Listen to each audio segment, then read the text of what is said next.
Welcome aviation fans to another epic warbird countdown. Subscribe and hit that bell icon for more legendary warbirds.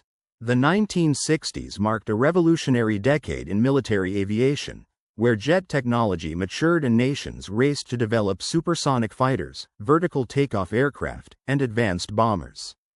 This era witnessed the birth of aircraft that would dominate battlefields from Vietnam to the Middle East for decades to come.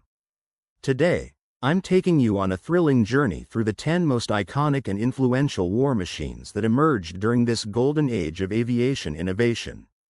Let's explore these legendary combat aircraft that forever changed the face of aerial warfare and continue inspiring aviation enthusiasts worldwide. Chapter 1. MiG-21, the People's Fighter. Picture this. Over 11,000 MiG-21s rolling off production lines, making it the most produced supersonic fighter in aviation history.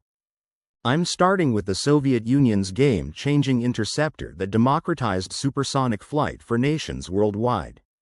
This delta-winged marvel could reach Mach 2 while remaining incredibly simple to maintain and operate.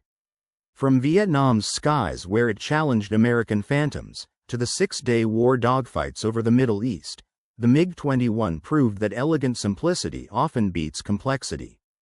Its lightweight design and powerful engine created a nimble adversary that Western pilots learned to respect. This Soviet success story set the stage for an entire decade of aerial innovation, but American engineers were already crafting their own revolutionary response. Chapter 2. Harrier. The jump jet revolution. Imagine a fighter jet that can hover like a helicopter then accelerate to nearly Mach 1. That's exactly what Britain achieved with the Harrier. I'm blown away by its revolutionary vectored thrust system that allowed vertical takeoffs from any clearing, aircraft carrier, or roadway. The Pegasus engine's rotating nozzles defied everything we knew about fixed-wing aviation. During the 1982 Falklands War, Royal Navy Sea Harriers dominated Argentine forces, shooting down 20 enemy aircraft without losing a single Harrier in air-to-air combat. This incredible kill ratio proved that vertical flight capability wasn't just a gimmick, it was a game-changer. The Harrier opened entirely new tactical possibilities, but across the Atlantic, American engineers were perfecting their own revolutionary multi-role monster. Chapter 3. F-4 Phantom II. The Vietnam Warhorse. Here's a mind-blowing fact. The F-4 Phantom II became the only aircraft to serve as the primary fighter for both the U.S. Air Force and Navy simultaneously. This twin-engine beast revolutionized air combat with its incredible versatility, equally deadly as an interceptor, ground attack platform, or reconnaissance aircraft. Its powerful radar and ability to carry massive weapon loads made it unstoppable. Over Vietnam's hostile skies, Phantoms flew over 280,000 sorties, engaging MiG-21s in legendary dogfights while simultaneously pounding ground targets. If you're enjoying this, hit that like button. The Phantom's multi-role concept influenced fighter design for generations, proving bigger could indeed be better. But while jets dominated the skies, a smaller rotorcraft was revolutionizing ground operations below. Chapter 4. A-1 Huey. The sound of Vietnam. The distinctive wop wop wop of Huey rotor blades became so synonymous with Vietnam that over 7,000 were deployed during the conflict. I'm fascinated by how this single helicopter transformed modern warfare by creating the concept of air mobility. The Huey could insert troops into hot landing zones, evacuate wounded soldiers under fire, and provide close air support with door gunners blazing. During intense battles like Ia Drang, Hueys performed miracle rescues that saved countless American lives, often landing in the middle of firefights. The legendary dust-off medical evacuation missions gave soldiers hope that help was always minutes away. The Huey proved rotorcraft were essential to modern combat, but meanwhile, military strategists needed massive cargo planes to support global operations. Chapter 5. C-141 Starlifter. The Global Express. Here's something incredible. The C-141 could transport 154 fully equipped paratroopers across continents at jet speeds, shrinking the world for military planners. I'm amazed by how this became America's first purpose-built military jet transport, replacing slow propeller-driven cargo planes with turbofan-powered speed and efficiency. Its high-mounted wings and rear cargo door revolutionized rapid deployment capabilities. During Vietnam, Starlifters flew countless missions evacuating wounded Americans in Operation Frequent Wind, while later proving essential during Middle East operations and humanitarian missions. The C-141 transformed logistics from a limitation into a strategic advantage, enabling true global power projection. This logistical revolution supported combat operations worldwide, but engineers were simultaneously developing aircraft that would redefine tactical strike capabilities with radical new technologies. Chapter 6. A6 Intruder. The Night Hunter *. The A6 Intruder could deliver precision strikes in pitch-black darkness and terrible weather when other aircraft were grounded, a game-changing capability.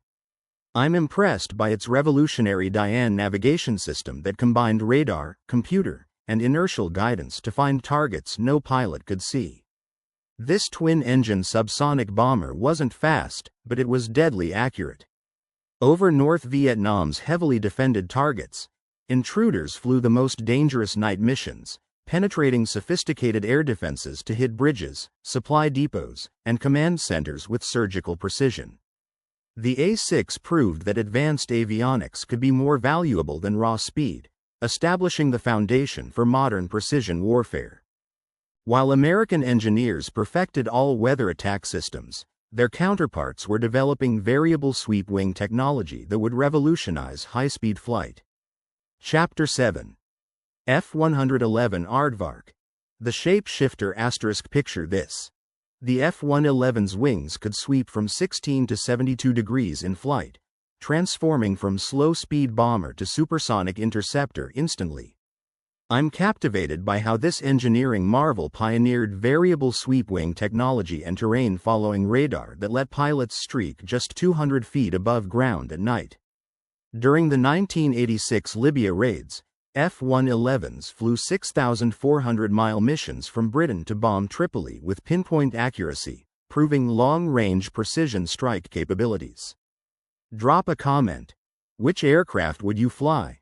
The Aardvark faced early controversies but ultimately validated swing-wing design and automated low-level flight systems. This technological leap influenced countless future aircraft designs, but across the Iron Curtain, Soviet engineers were crafting their own high-speed monster that would shock Western intelligence. Chapter 8. MiG-25 Foxbat.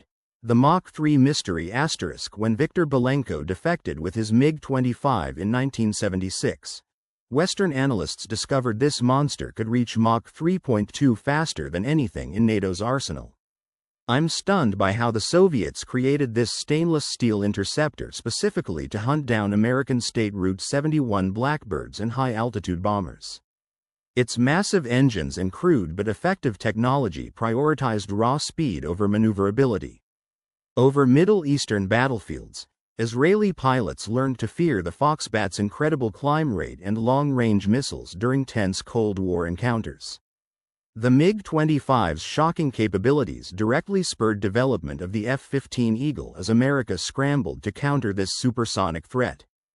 While the Soviets mastered extreme speed, American engineers were perfecting heavy-lift rotorcraft technology for entirely different battlefield requirements. Chapter 9. CH-47 Chinook.